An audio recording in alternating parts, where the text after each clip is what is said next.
मुझे पता है तुम्हें दुख और खुशी दोनों हो रही होगी, क्योंकि आज की क्लास इस चैप्टर की आखिरी क्लास है। नेक्स्ट क्लास में हम नेक्स्ट चैप्टर शुरू करेंगे, तो इसलिए थोड़ी थोड़ी खुशी थोड़ी थोड़ी दुख हो रहा होगा। मुझे समझ सकता हूँ बात। तो क्या हाल चाल है दोस्तों? मैं मुकुल, आपका दोस्त, आपका टीचर, आपका मेंटर, स्वागत करता हूं आपका फिर से आपके अपने चैनल मैथ कोर पर। आज की क्लास में थोड़ा सा छोटा सा कंसेप्ट है, सिर्फ दो ही क्वेश्चन पढ़ने हैं, 4 और 5 एक्सरसाइज 6.3 के। बाकी क्वेश्चन हमने पिछले लेक्चर्स में पढ़ लिए, इंट्रोडक्शन पढ़ लिए। सबसे इंपॉर्टेंट थी इंट्रोडक्शन लाइंस एंड एंगल्स की।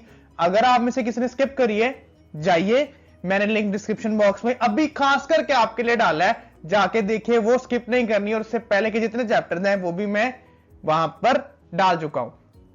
तो शुरू करेंगे बच्चों आज की क्लास से। छोटा सा कंसेप्ट है, क्वेश्चन नंबर 4, क्वेश्चन नंबर 5, दो क्वेश्चन करेंगे, दो बातें करेंगे, खत्म करेंगे और सोने को चलेंगे। हार्ड वर्क तो मुझे पता है तुमने पूरा दिन आज बहुत करा होगा, तो मैं भी चाहता हूं इसके बाद तुम थोड़ी सी रेस्ट कर लो। तो चलिए चलते हैं।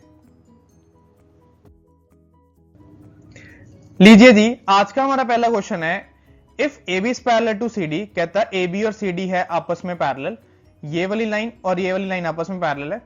एंगल एपी क्यू, ये वाला जो एंगल है वो है 50 degree. Angle P R D, ये वाला एंगल है 127 डिग्री। आपको एक्स यानी कि ये निकालना है और वाई यानी कि ये निकालना है। बहुत ही बढ़िया कंसेप्ट है, ध्यान से मेरी बात सुनना। ए बी और सी डी आपको दिया पैरेलल। अगर पैरेलल दिया तो एक तो ऑल्टरनेट एंगल निकलते हैं, एक कॉरेस्पॉन्डिंग एंगल निकलते हैं। अब ये जो एंगल है ना पूरा ए पी आर, ये एंगल ए पी और आर, ये एंगल, और ये जो एंगल है पी आर डी, ये आपस में क्या है? ऑल्टरनेट एंगल, क्योंकि एक ही ट्रांसवर्सल पे है और ये भी बेस को टच कर रहा है और ये भी बेस को टच कर रहा है। कहने का मतलब ये है, मेरी बात ध्यान सुनिएगा, कि जो एंगल ए पी आर है और जो एंगल पी आर डी है, ये दोनों है आपस में क्या? Alternate angles. अब जो पी आर डी की वैल्यू ना वो तुम्हें 127 डिग्री दी है, पर एपीआर में दो एंगल्स हैं, एक है 50 डिग्री प्लस एक है आपका एंगल वाई, क्योंकि ये दोनों मिलकर बना रहे हैं ए पी आर को, ये पूरा, जिसमें 50 डिग्री है ये वाला और जिसमें वाई है ये वाला। तो यहां से क्या करेंगे? एंगल वाई आ गया 127 डिग्री माइनस 50 डिग्री, यानी कि एंगल वाई आ गया आपका 127 माइनस 50 यानी कि 77 डिग्री। लो जी, वाई निकाल लिया कुछ ही सेकेंड्स में। अब y निकल आया, अब बारी थी किसकी? x निकालने की। वो भी बहुत इजी है, क्या करेंगे वो भी सुनेगा। उसके लिए हम क्या करते हैं, थोड़ा सा यहां पे सफाई कर देते हैं ताकि आपको इजीली समझ आ जाए। अब ये जो एंगल x है ये वाला जो हमें ढूंढना है, और ये जो एंगल 50 है ये वाला, ये भी क्या आपस में दोनों ऑल्टरनेट एंगल्स, क्योंकि ये ट्रांसवर्सल है, ये इसका बेस और ये इसका बेस, जो कि दोनों पैरेलल है। तो आप क्या लिखेंगे यहां पे जी, कि जो एंगल एपी क्यू है, एपी क्यू वो एंगल किसके इक्वल है? एंगल एक्स के। एपी क्यू आपको 50 दिया है, equals to angle X. Reason क्या है? ये है ऑल्टरनेट एंगल्स। तो यहां से एंगल एक्स आ जाता है जी 50 डिग्री और यहां से एंगल वाई आ जाता है जी 77 डिग्री।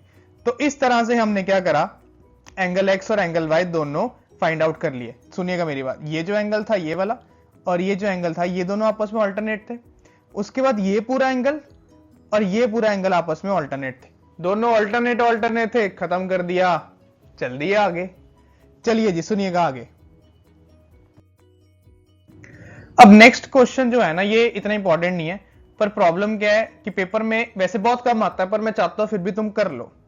अब क्या करेंगे, यहां ना थोड़ी सी कंस्ट्रक्शन करेंगे। पहले मैं तुम्हें क्वेश्चन समझा दूं। क्वेश्चन में ये बोला है कि एक फिगर है जिसमें पी क्यू ये वाला और जो आर एस है, ये दो पैरेलल प्लेन मिरर्स है।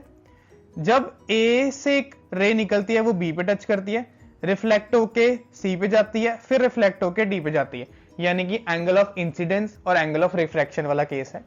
अब उसने बोला है कि पी क्यू और आर एस तो आपको पैरेलल गिवन है, पर आपको प्रूफ करना है कि जो ये ए बी है ये चीज और जो सी डी है ये चीज, इसको क्या करना है आपको? पैरेलल प्रूफ करना है। A B is parallel to C D. अब क्या करते हैं, थोड़ा इजी करने के लिए ना मैं तुम्हारे लिए दोबारा से फिगर ड्रॉ करता हूं ताकि मैं भी अपनी सेटिस्फेक्शन से तुम्हें समझा सकूं। उसने बोला ये एक मिरर है पी क्यू और ये एक मिरर है आर एस, ठीक है जी। यहां से एक रे आई ए जो टच करती है बी पे, रिफ्लेक्ट होती है, सी पे टच करती है, रिफ्लेक्ट होती है, डी पे निकल जाती है। आपको इसको और इसको पैरेलल शो करना है। अब पैरेलल शो करने के लिए थोड़ा सा कंसेप्ट समझना पड़ेगा। क्या करेंगे, यहां पे थोड़ी सी कंस्ट्रक्शन करेंगे। कंस्ट्रक्शन में लिखेंगे कि जो ये बी से एक लाइन ड्रॉ करते हैं एल, बी एल लेते हैं परपेंडिकुलर हम पी क्यू तक, और जो सी है उससे एक लाइन लेते हैं एम, जो सी एम है वो परपेंडिकुलर लेते हैं हम कहां, आर एस तक।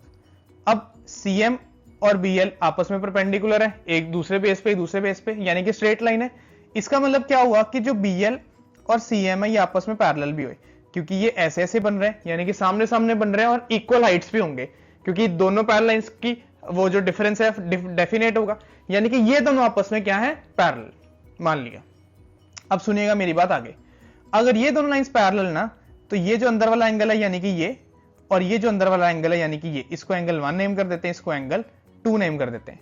यानी कि इसके कारण एंगल 1 और एंगल 2 क्या हो गए, आपके ऑल्टरनेट एंगल्स, और ये हो जाते हैं जी आपके इक्वल। क्लियर? क्योंकि हमने मानना था कि ये BL जो है और जो CM है ये आपस में क्या है, परपेंडिकुलर। परपेंडिकुलर यानी कि स्ट्रेट, डेफिनेट हाइट के अंडर है, यानी कि पैरेलल हुई।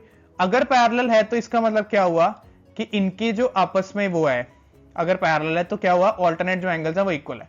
लाओ मैं तुम्हें दोबारा समझाता हूं, यहां से एल ड्रॉ करके एंगल 1 को लेके, ध्यान से मेरी बात सुनना, अगर समझ रहे हैं तो अच्छे समझेंगे। यहां से एक BL लिया, ये परपेंडिकुलर है CM, मतलब पैरेलल CM के, तो यहां पे जो अंदर वाला एंगल 1 बन रहा है ये वाला, ये, और जो ये एंगल 2 है, यहां हम यहां पे भी कंस्ट्रक्शन ले सकते हैं गिवन फिगर पे,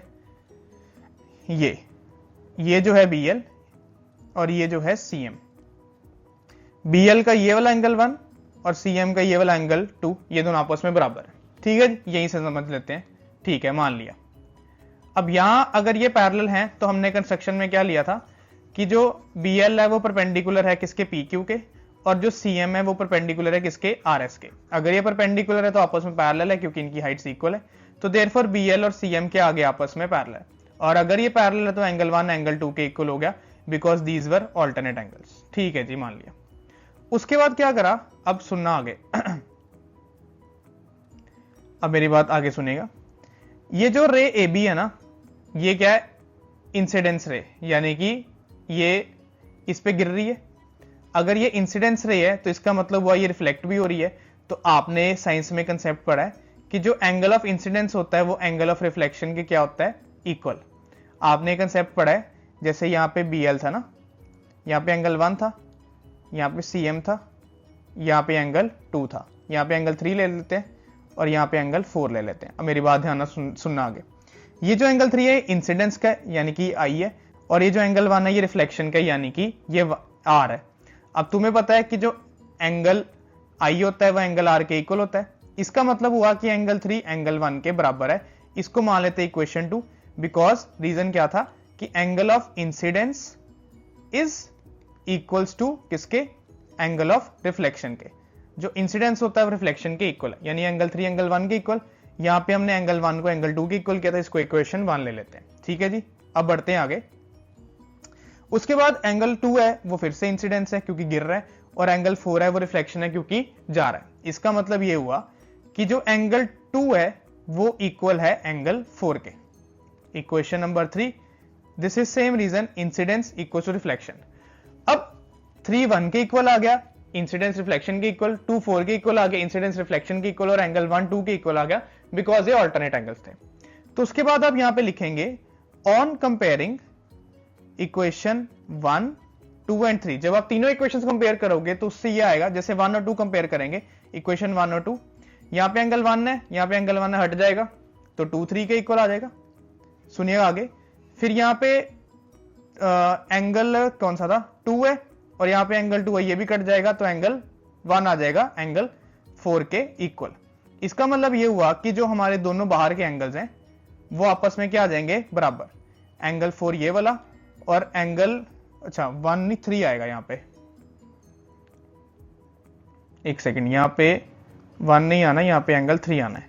angle 3 equals to angle 4। Angle 3 आ गया आपका किसके इक्वल, एंगल 4 के, यानी कि दोनों बाहर वाले एंगल्स क्या हो गए आपके बराबर। ये एंगल 3 ये वाला, और एंगल 4 हो गया ये वाला।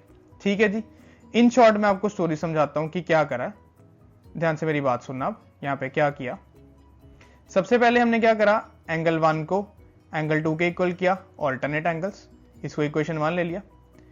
फिर हमने क्या करा, एंगल 2 को एंगल 4 के इक्वल किया। मैं 2 और 4 दोबारा ड्रॉ कर देता हूँ, आपके लिए इजी हो जाएगा। यहाँ पे हमने परपेंडिकुलर लिया था ना, ये था एंगल 1, ये था एंगल 2, इसको हमने ले लिया 3 और इसको हमने ले लिया 4। तो हमने 2 4 के इक्वल कर दिया क्योंकि इंसिडेंस और रिफ्लेक्शन थे, इसको हमने इक्वेशन 2 ले लिया।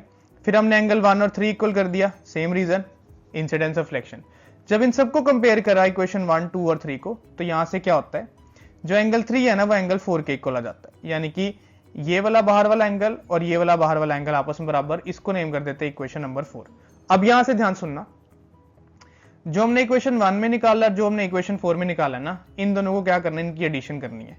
इक्वेशन 1 + 4 यानी कि लेफ्ट एंगल को लेफ्ट एंगल में, angle 1 + angle 3 equals to right angle को राइट एंगल में, यानी कि एंगल 2 + एंगल 4।